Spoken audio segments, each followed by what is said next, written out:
Hello, Raptors fans, and welcome back to Raptors Report. They finally did it.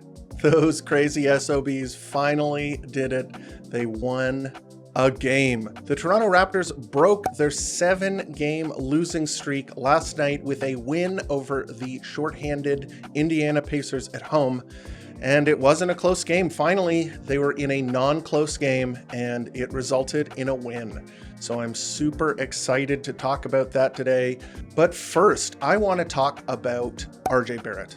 RJ Barrett has put together a pretty impressive season, all things considered. None more so than his masterpiece performance against the Indiana Pacers, where he scored 39 points very efficiently and was simply in full control of the game. The Pacers really did not have an answer for him. And he, Jakob Poeltl, and Ochai Agbaji all teamed up to put the Pacers away. So we'll discuss that later, but that was his third good performance in a row after being in a bit of a mini slump. RJ Barrett hasn't had the most consistent season, but he has made some major leaps, and we will talk about that today. The biggest leap that he has made as a player has been as a lead guard. And when the Toronto Raptors acquired him, I don't think anyone really had that in the cards. RJ Barrett, I think, was pegged by most people, including myself, as an off-ball wing, a guy who could perhaps stretch the floor out a little bit with catch and shoot, attack closeouts, be a contributor on the offensive and perhaps defensive side of the ball, not the lead guard that we are seeing today in a Toronto Raptors uniform.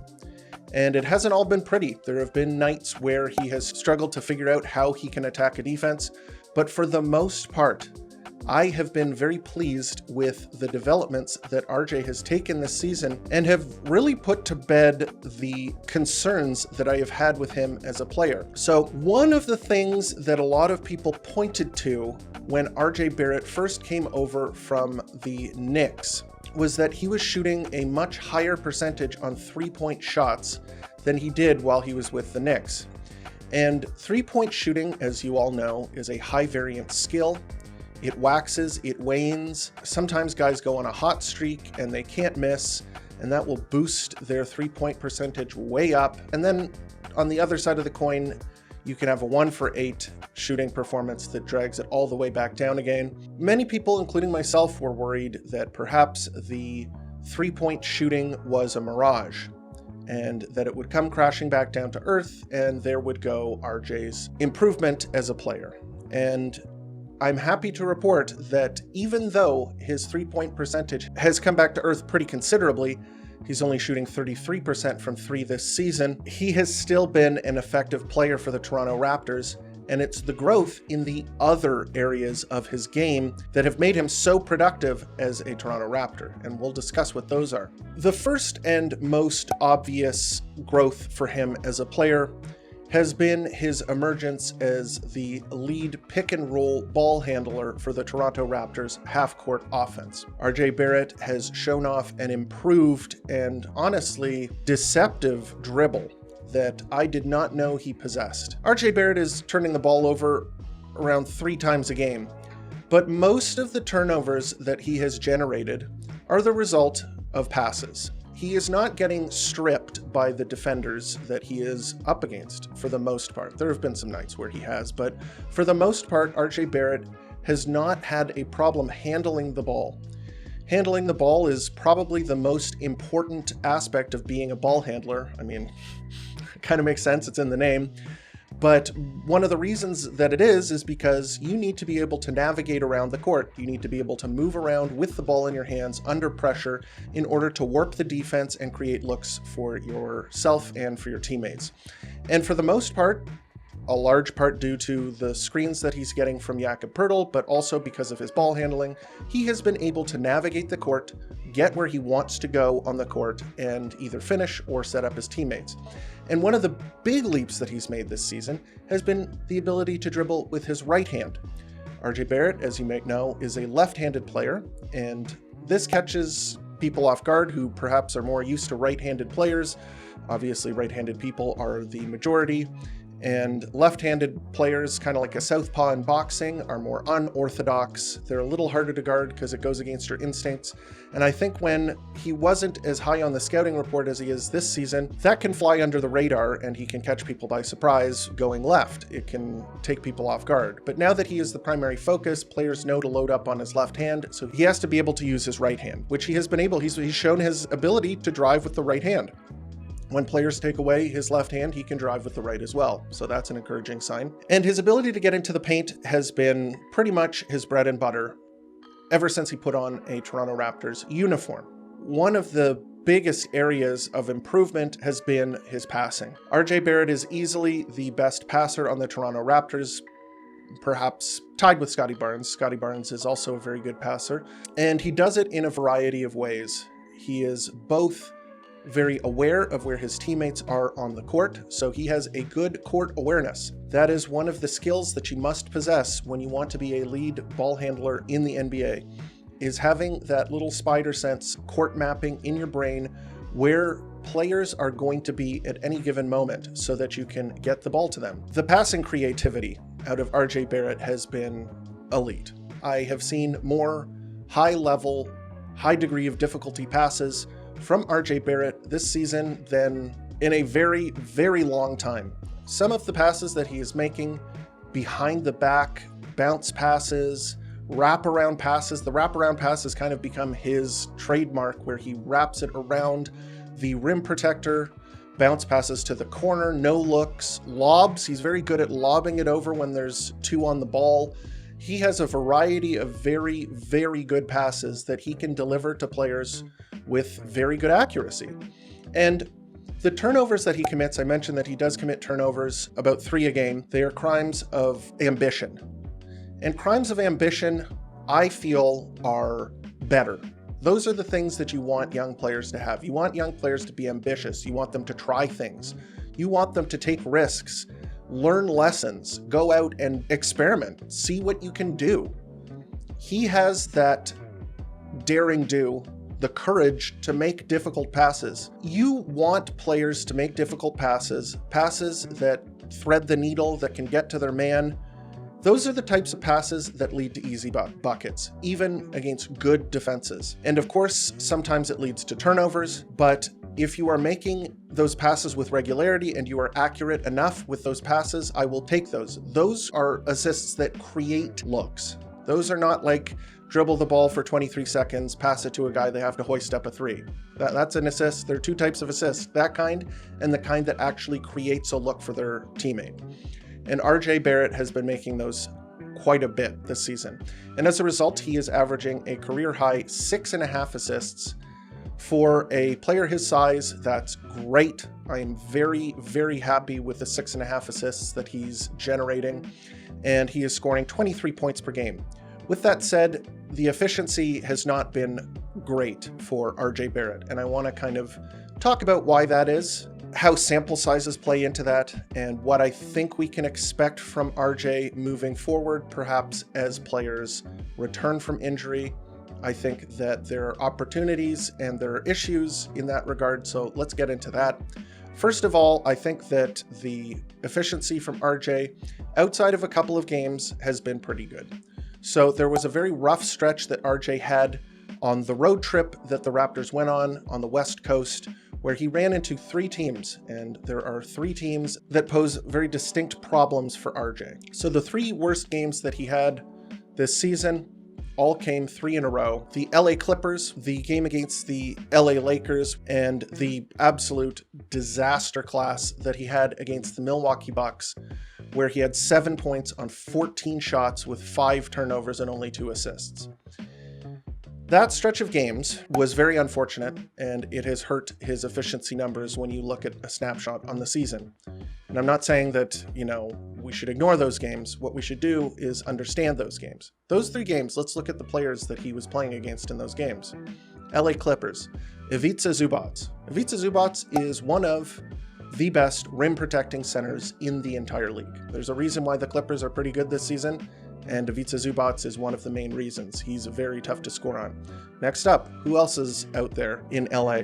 Not on the Clippers, but on the Lakers. Anthony Davis. Anthony Davis is another very difficult to score on big around the rim. In fact, if you look at the advanced statistics, he is the best player in the entire league this season. Some of the advanced statistics say he's better than Nikola Jokic this season. Why? Well, because he's one of the best defenders in the league. So that includes rim protection. It's very difficult to score around him. And then last but not least, the Milwaukee Bucks. You have two of the best rim protectors in the league, Giannis Antetokounmpo and Brook Lopez. Even though Brook Lopez is kind of washed from an offensive standpoint, he has not gotten any smaller. He is still understands how to play defense. He is still a load on the inside on defense. And those two absolutely clamped RJ Barrett. Giannis was the main defender on RJ, and what does RJ like to do? He likes to get inside.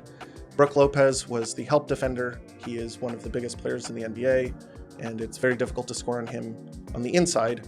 And with those two players on you, if you're trying to score next to the basket, you're going to have a very difficult time. And yes, RJ Barrett had a very, very difficult time scoring that game. In fact, it turned in one of statistically the worst performances a Raptor has ever had.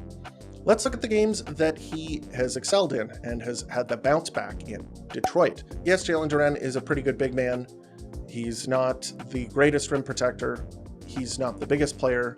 And in fact, both Jakob Poeltl and RJ Barrett had strong nights against him. 22 points on 18 shots. Up next, Boston. Boston is without their main rim protecting center, Kristaps Porzingis. They have been playing Neemias Queta, who is a decent player. I think he's been pretty good for them as a role player, but he is definitely not the rim protector that Porzingis is. So RJ Barrett had a huge performance, 25 points, 15 assists. And his efficiency wasn't very good, 10 for 27, but their coach, Mazzulla, said after the game, their defensive philosophy was simply shut off RJ's water. He's the head of the snake, bring two to the ball. They did that all night long. And what did he do in that situation? He would get into the paint, the help defense would come over, he would attract it, and then he'd make a pass, a lot of them to Jakob Poeltl, and got 15 assists out of it. And then last night, the Indiana Pacers were without their two best centers. They were playing their third stringer, Enrique Freeman. They were starting him. And against a team with that little rim protection, RJ Barrett is going to have a field day. But he just went off. He completely blitzed the Pacers, 39 points on 21 shots. He was 4 of 8 from 3, 5 assists. Just a masterclass from RJ offensively. And it probably his best game of the season, even accounting for the triple-double that he had in Boston. RJ Barrett, I think, has shown his worth and has shown that he could be a very important piece for the Toronto Raptors moving forward. I think that his ability to run the offense has opened a lot of eyes around the NBA. Having a star ball handler, a star lead guard, is the most important thing that you can have. Bonus points if that player is a bigger player. So like Nikola Jokic, LeBron James, Jason Tatum isn't the lead ball handler, but he handles the ball enough that you can kind of include him in there. Luka Doncic is a huge and great example of that. Those guys are the most important players in the NBA. They are running the offense. They have the size and the smarts and the ability with the ball in their hands to get your team over the hump. And I'm not saying that RJ is there yet. He clearly is not at the caliber of those types of players. He still has off nights. He still relies a little too much on the inside game. He doesn't quite have the outside game that some of those other players have. But what he does have is the intelligence. He has the feel for the game. He has the ball handling. He has these different elements that you expect from a lead ball handler. And I think that it has completely changed the outlook and the ceiling for him as a player. I think that a lot of people saw him coming into the league and maybe had that in mind, that he could become a player like that, a player that could have the ball in his hands and do things with the ball in his hands and be a lead guard. But it never really materialized for him in New York, which is kind of why they went out and got Brunson and then just put the ball in his hands. You can say what you want about RJ, but Brunson has clearly done an amazing job in New York, so it's not like it's a huge miscalculation on their part to let go of RJ, because I don't think that RJ would have taken the step he has taken in Toronto if he didn't have the ball in his hands as much as he has. So I think it's kind of a symbiotic relationship with the Toronto Raptors. He's able to come here, get confidence. They've empowered him to put the ball in his hands and say, go out and get us some buckets, go out and do your thing, RJ. And there are a couple of other things I just want to talk about the statistics. I think when you have other players coming back, Immanuel Quickley, Scotty Barnes, even Kelly Olynyk, guys that teams have to scheme for, players that teams are going to have to pay attention to on offense. You can't just load up completely on RJ. When Scotty Barnes is back, maybe Scotty Barnes is the guy drawing the Giannis Antetokounmpo matchup because he's so big and strong, and then RJ is matched up against a perimeter player who he can use his body against more effectively. That's the kind of thing I'm thinking about when I'm thinking about RJ Barrett. The downside is that when those players come back, RJ Barrett will have the ball in his hands less. So I think that in terms of raw production, just box score stats, points, maybe he's scoring less. Maybe instead of 23, 24 points a game, he's scoring 19 points a game. On the flip side, I think that those looks and the opportunities that he's going to get are going to be more open. The lane is going to be less clogged. There are going to be guys that draw more attention. I think that his efficiency is going to rebound. It's going to get better. And perhaps he can make up the point differential in that way just by being more efficient, even if he does take less shots. In essence, I just want to wrap it all up before we move on to the game. RJ Barrett has had an uneven but very encouraging season. I think that last night was the explosion that he needs to really catapult himself back onto the scene, like we saw when he had that amazing first game in the preseason before he got injured at the beginning of the season. He has had some really high highs and some very low lows, but I think that on the whole, the trend line is moving upwards. I think that we can expect RJ Barrett to continue his growth as a player. Very happy with what he's accomplished. So let's move on to the player evaluations. And we'll start with RJ Barrett. And I'm not going to talk too much about RJ Barrett because we just had that whole section on him, but needless to say, he was the best player in the game. Maybe Jakob Poeltl too, but RJ Barrett was absolutely fantastic. 39 points, 9 rebounds, 5 assists, 4 of 8 from 3. He had 5 turnovers. Who cares? He was dominant. He was taking it to Pascal Siakam. He won that duel pretty handily. Fantastic game from RJ Barrett. He was running the offense with aplomb. He was using the Jakob Poeltl screens extremely well. He was breaking down his man off of the dribble, not just using screens. There were some ISO plays with him that were very encouraging. I think that he just did a fantastic job. Superlatives are required to describe RJ Barrett's performance last night. One of the biggest reasons the Toronto Raptors won that basketball game. Next up, we got to talk the man in the middle. We got to talk Jakob Poeltl, who has put together a dominant stretch of games and has been excellent the entire season. Talked about him last episode. We'll talk about him again right now. Another 30-point game, 30 points, 15 rebounds, 2 steals, 2 assists, 2 blocks, and 6 turnovers. Who cares? 13 of 18 from the field. The guy was dominant, absolutely dominant. You expected him to have a good game because the Pacers were so small. They were starting a power forward sized player at center. You'd say, okay, this guy's lunch. And guess what? He was lunch. And Jakob Poeltl played the part of the big bad wolf. He was just eating everyone alive inside with his array of very strange looking post moves and his little dribble drive layups. He had a couple of dunks. Yeah, it was that kind of night when the other team is as small as they are. You're going to see Jakob Poeltl dunking, which he did. He is so good at making himself available for passes. That's really one of his superpowers, is navigating and creating angles for himself to be able to score. And I mentioned last week, his floater is a really good weapon. When teams close out on that floater, he does a little closeout attack. It's very funny.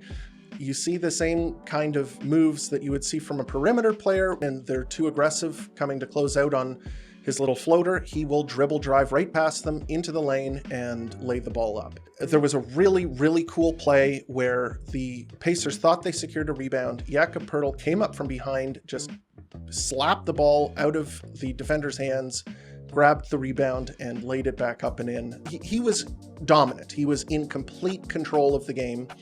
in so many different aspects. On the inside, he was playing excellent defense. On the perimeter, when he was guarding like Pascal Siakam and other players, he was moving his feet. That's one of his other skills as a center, is that if he's in an isolation play on the perimeter, he's actually quite good at moving his feet and stopping players from blowing past him. So, I mean, that's another skill that we could talk about and go on at length about, but that's one of the things he brings to the table. So very happy with what I've seen from Jakob Poeltl this season. Next up, Ochai Agbaji. And Ochai Agbaji, if you just looked at the stat sheet, you would be like, okay, 11 points, 4 rebounds, 6 assists, 3 blocks. Okay, if you looked at the stat sheet, you'd be pretty impressed because he stuffed up the stat sheets. Maybe not in the points department. 11 points, 4 rebounds, 6 assists, 1 steal, 3 blocks, 2 turnovers. Yeah, he had it going, but on the offensive end, it seemed like a quiet night a little bit, but in the fourth quarter, when it was gut check time and the Raptors were in danger of blowing yet another lead and looking like they were about to fall to the shorthanded Pacers, Agbaji dug deep and just bailed them out. A number of corner three-point shots, a bunch of really nice drives. He had a really great performance. He's a very solid player on the defensive end, and when he gives you a production like 6 assists and 11 points and a bunch of corner threes, he was 2 for 3 from the corner, really giving the Raptors all these little elements of winning basketball. And he is a very good role player. Very happy with what he did last night. Next up, Davion Mitchell. I thought Davion Mitchell was great. He had 11 points on 4 of 7 shooting. He was 1 for 2 from 3, 0 rebounds, 4 assists, 3 turnovers. When you get a performance, like if you get 11 points from Davion Mitchell, it's almost guaranteed that it was a good game from him, because he is doing so much on defense that any little bit that you can get from him on offense is kind of gravy. I think everybody kind of had, and myself included, were like, okay, well, Shed is just going to take Davion Mitchell's job. He's not long for the Raptors. He has kind of low-key been pretty good for the Raptors. And when RJ Barrett is carrying the load on offense, and when RJ Barrett is as dominant as he is as a ball handler as he was last night, Davion Mitchell plays off of that really well. He doesn't need the ball in his hands, and in fact, you shouldn't have the ball in his hands very much on offense, and that's where you start to run into problems, is when he has the ball too much in his hands. So when RJ is cooking, and you want an off-ball guard that can catch and shoot and attack closeouts and do the kind of off-ball wingy stuff that you kind of want next to a lead ball handler, that's when Davion Mitchell kind of pops and looks good as a player. And he was great on defense. Tyrese Halliburton was 5 for 18 from the field, only 16 points, still really struggling with his shot, but Davion Mitchell was all over him. Davion Mitchell plays excellent off-ball defense. He is one of the first guys to close out. If there's a scramble, you can count on Davion Mitchell to track down where that is going to be coming from and then contest the shot. I thought he had a really good game. I think that when he chips in on the offensive end, he's making a difference. Grady Dick, 15 points on 9 shots, 4 rebounds, 3 assists. He was 3 for 6 from 3 with 4 turnovers. That was kind of the downside. He had a couple of nice passes to Jakob Poeltl. When you have a huge size mismatch at center, that is priority number 1. If you have a big with good hands that can exploit the other team's lack of a center, he should have magnets in his hands. You should be trying to get him the ball as often as possible. Grady Dick knew that and was trying to feed Jakob Poeltl. He did a, so-so job at that, but he had a couple of nice passes to Poeltl. And he did most of his damage in the first half. So this is kind of becoming a consistent thing with Grady Dick, where he has a really big first half and then doesn't have a very good second half. And that was the case again last night. He hit a couple of threes in the first half. He looked pretty good on that end. He helped the Raptors get a big lead in the first quarter. And then in the second half, in the fourth quarter, he kind of ran out of gas and started bricking a bunch of threes, which is unfortunate. I'd like to see him put together a consistent 48 minutes. Although, one thing you have to note as a player is that his defense has improved. And I'll add a caveat to that, because Benedict Mathurin kind of cooked him in the fourth quarter. Benedict Mathurin went off in the fourth quarter and hit a whole bunch of shots and kind of blew past Grady a couple of times. But other than that, I was watching Grady Dick on defense, and for the most part, he's getting a lot better at challenging perimeter shots. He's moving his feet a little bit better than he was earlier in the season. He's starting to figure out where he needs to be a lot more. I think that it's an encouraging sign. I think he's growing in that area. He still has a lot of ground to make up. He's not like a stopper or anything like that, but he's taking baby steps towards being a competent NBA defender. We'll talk about the bench. Boucher had a decent game, not from a points perspective, where that's usually where you're looking at him to contribute the most. He had 4 points on 2 of 4 shooting, but he had some sick blocks, and he brings energy. That was one of the key components of Chris Boucher. The Raptors have been asking him, for the most part, to bring the energy from a point-scoring perspective, and he's done that a lot this season. We haven't seen the kind of defensive Chris Boucher or the super rebounding Chris Boucher that we've seen in seasons past. He kind of brought that tonight. He blocked 2 threes in 1 possession. It was very cool. Or in back-to-back possessions, I can't quite recall, but he had a bunch of really nice blocks. He brought a lot of energy, and the Pacers are the kind of team where he likes to get inside and mix it up. He had 7 rebounds. Against smaller teams, energy bigs like Chris Boucher can do a lot of damage. I thought he had a pretty good game.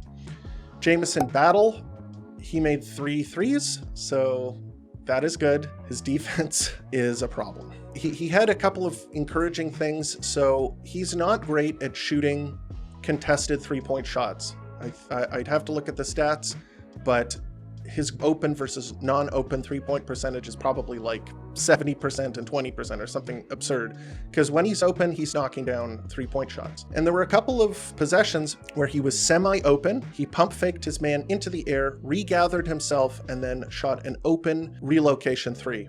And he sunk 3 of his threes last night. He looked good from that perspective, and he does serve a role. He adds spacing. I understand why he's on the court. His defense is terrible, and I just can't overlook it anymore. He gaps players, so if you don't have a lot of foot speed, what you want to do is you want to play off of players so that when they drive, you have a cushion where you can move your feet backwards and still guide them into the help defense. Even when that happens, guys are able to get past him, and it's hard to overlook.